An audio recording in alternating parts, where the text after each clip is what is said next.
घर में शहनाइयां बजनी थी, आंगन में खुशियों की महक भरनी थी।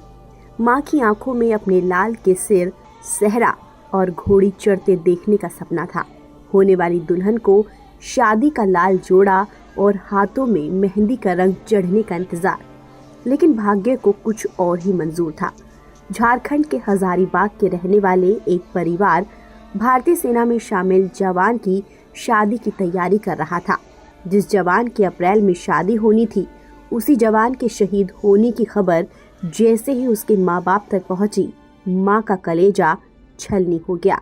बेटे की शहादत से परिवार वाले दुखी हैं, लेकिन उन्हें इस बात पर भी गर्व है कि उनका बेटा देश के लिए अपनी जान कुर्बान कर चुका है। बुधवार तक उनका पार्थिव शरीर हजारीबाग में उनके पैतृक घर पहुंचेगा। गौरतलब है कि जम्मू कश्मीर के अखनूर सेक्टर में नियंत्रण रेखा के पास मंगलवार को हुए आईईडी विस्फोट में सेना के एक कैप्टन समेत 2 जवान शहीद हो गए, वहीं एक जवान घायल हैं।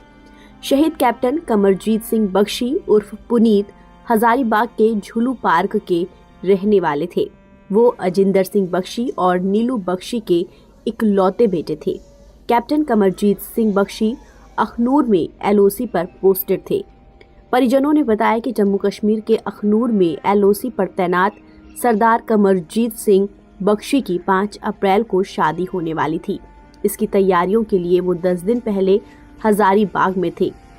अपनी शादी की तैयारी उन्होंने खुद की थी। शादी तय होने के बाद अपने फर्ज को निभाते हुए वो ड्यूटी पर वापस कश्मीर चले गए।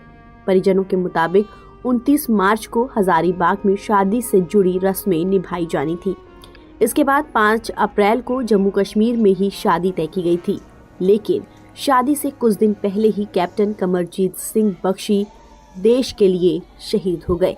उनकी शहादत की खबर पर हजारीबाग के सिख समुदाय समेत पूरे शहर में शोक की लहर दौड़ गई है। शहीदों की शहादत को यूं भुलाया नहीं जा सकता। कैप्टन कमरजीत जैसे वीर सपूतों की बदौलत ही हमारा देश महफूज है। सजना था सहरा लेकिन कफन में लौट आया, ये दर्द शब्दों में नहीं सिर्फ महसूस किया जा सकता है। ताज़ा अपडेट के लिए आप बने रहिए एनबीटी ऑनलाइन के साथ।